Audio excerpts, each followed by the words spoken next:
ఇక ఉంగరాలు పోయాయని జ్యోత్స్న అల్లరి చేస్తూ ఉంటుంది. ఇంతలో కార్తీక్ ఆ ఉంగరాలు తీసుకువచ్చి ఇదిగో నా భార్య దగ్గరే ఉన్నాయని చూపిస్తాడు. ఇక వెంటనే శివనారాయణ సుమిత్ర నీ దగ్గర ఉంచు అని చెప్పి అంటాడు. ఇక దీప అయితే సుమిత్ర చేతిలో ఆ ఉంగరాలు పెడుతూ ఉంటుంది. ఇక శివనారాయణ చెప్పిన మాట ప్రకారం సుమిత్ర అయితే సరే మామయ్య అని చెప్పి ఆ ఉంగరాలు తీసుకుంటూ ఉంటుంది. ఇక దీప చేతుల మీదుగా ఆ ఉంగరాలు ఇవ్వటంతో అక్కడ ఉన్న సుమిత్ర అయితే ఇలా అంటూ ఉంటుంది.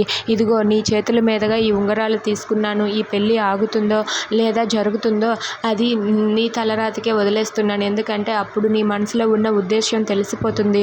ఈ ఎంగేజ్మెంట్ జరిగితే నువ్వు మంచి కోరుకున్నట్లుగానే లేదంటే చెడు కోరుకున్నట్లుగానే అని చెప్పి సుమిత్ర అంటుంది. ఆ మాట వినగానే దీప అయితే ఈ పెళ్ళి ఖచ్చితంగా ఆగిపోవాలి అమ్మగారు. తెలిసి కూతురు జీవితాన్ని ఎలా నాశనం చేయగలం, అస్సలు చెయ్యలేము. కాబట్టి ఈ పెళ్ళి జరగదు, ఆగిపోతుంది అని చెప్పి అక్కడ ఉన్న దీప తన మనసులో అనుకుంటూ ఉంటుంది.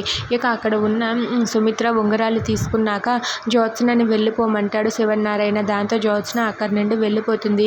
ఇక శివనారాయణ ఇలా అంటూ ఉంటాడు.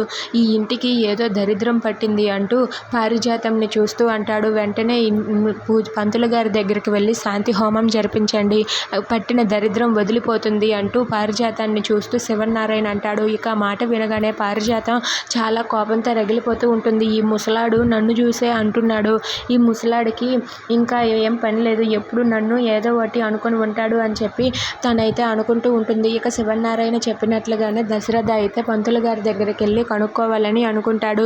ఇక అక్కడ ఉన్న సుమిత్రతో ఈ ఉంగరాలు జాగ్రత్తగా పెట్టు అని చెప్పేసి అక్కడి నుండి వెళ్ళిపోతాడు. దాంతో అక్కడ ఉన్న దీప అయితే ఈ పెళ్ళి ఖచ్చితంగా ఆగిపోతుంది, జరగనే జరగదు అని చెప్పి దీప తన మనసులో అనుకుంటూ ఉంటుంది.